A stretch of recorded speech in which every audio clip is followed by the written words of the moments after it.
Hi Mama! So today ay magpo-photoshoot kami ng anak ko sa aking baby. Malapit na siyang lumabas. Sa sariling sikap na lang tayo mga Mars. So yung anak ko yung photographer ko.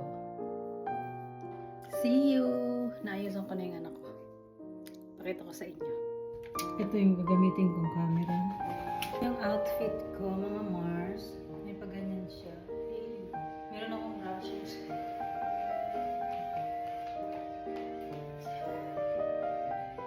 Sleeper lang tayo. Sleeper. Ito yung anak ko. Ayan. Ayan. Ako, kanyang outfit. Ayan. Okay na ba yung makeup ko mga Mars? Tama na yan. Hello.